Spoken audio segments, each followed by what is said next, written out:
It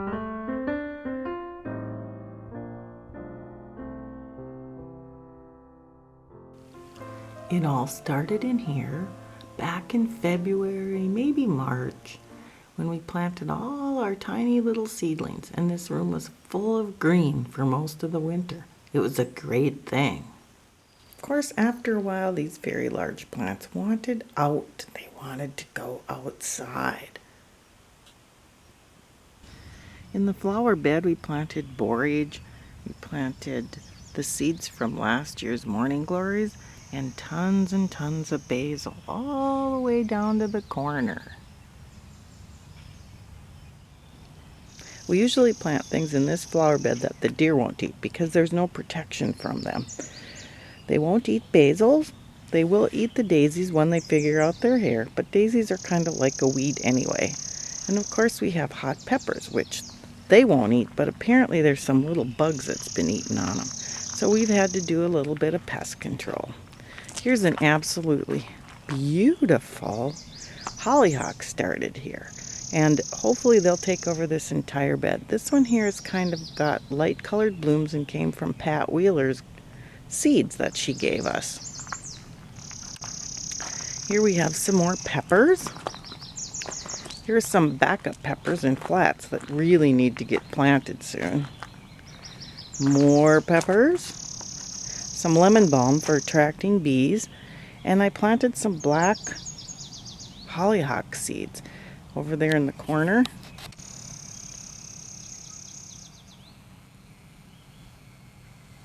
And something's eating on them too, but hopefully someday we're going to have some big, beautiful hollyhocks out of the deal.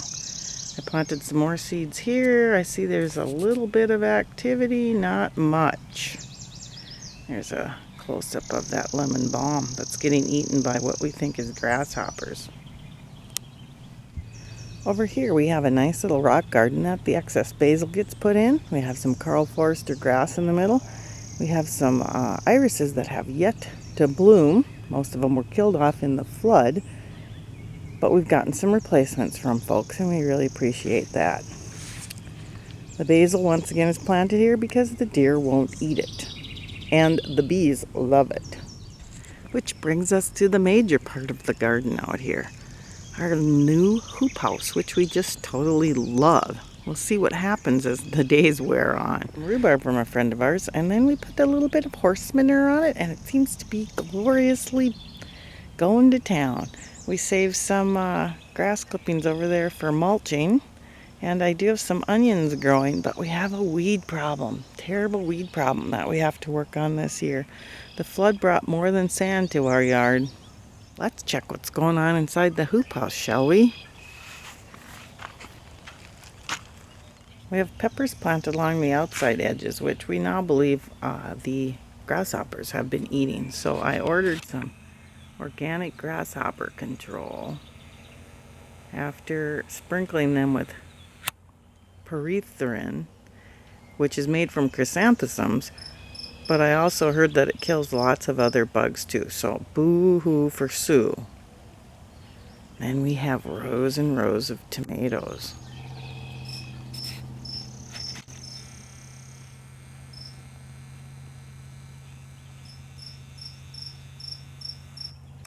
Pretty awesome, huh? Up here we have a trellising system that's used to keep the tomatoes growing vertically instead of horizontally. Each of those tomatoes has its own little string, or will when they get a little bit bigger. I just had to come out and practice. And they'll grow up along the string. We'll keep them nice and neatly pruned, and then later this summer we'll do another garden tour and we'll be able to see just how successful we were. Last fall I planted lettuces and mustards inside the hoop house for late fall eating, and so we have the luxury of having this incredibly beautiful looking head of lettuce here and a little bit of mustard greens, which we'll be eating this weekend. Yay for us! As you can see, there's little suckers already starting to form on our tomatoes. They have to be pulled off. Look at that. That's a pretty big one there too. That will be the key to keeping them disease-free. Wow, look at the size of this one. That's amazing, isn't it? It's only June 4th today. Here's the forest of garlic that I planted last October. Now, if you see that there's a lot of grass growing around the side of these boxes, I'm waiting for the heat to come back after it's been cool for a couple days here, so that I can try a vinegar and orange oil treatment to kill them off. It has to be brushed on because anything it touches will kill my good plants. But I'm going to do some weed control seriously this weekend. Here are rows and rows and rows of radishes. I just love radishes, and I feel bad I didn't get them out earlier this year, but they're doing really well. I'm going to show you a little tip here. I come down here with the little manicure scissors, and I look for radishes that are too close together, and I just snip them out of there.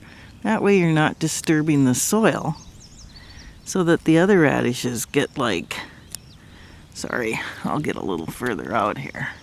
See, that one's a little bit too close. We'll just snip him off. Actually eat those too, but I'm holding the camera, so go along the row and do this with the carrots too. Just remember that even though you feel like you're killing these boogers off, they're not going to produce if you don't thin them out. Common mistake from early gardeners. You can also clip a few weeds while we're down here. It's actually quite relaxing and fun to get down here and become one with the earth. These are going to be some good radishes.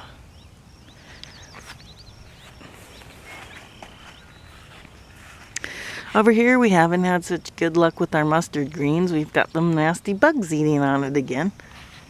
And we have this incredibly stupid weed that came in from the river that we never had before. Here we have to help our plants get along. Beets you can thin out beets the same way. See, those are too close together, so you want to just clip those out of there. You can let them grow a little bit bigger if you like to eat beet greens, which we do, so I'm very judicious about how much thinning I do early on, because I still like to eat that stuff. And then we have beautiful rainbow chard growing over there. Wonderful stuff, huh? I can already tell what beautiful colors it will be. Even though my husband doesn't like to eat it, I still like to grow it. Because we were having trouble with varmints, we covered our cabbage plants with this low tunnel. We use 9-gauge wire and some Rime. It allows light and water to come in, but it doesn't allow these little varmints, which, let's see if we can get a close-up of what we're talking about here. I did order some organic thing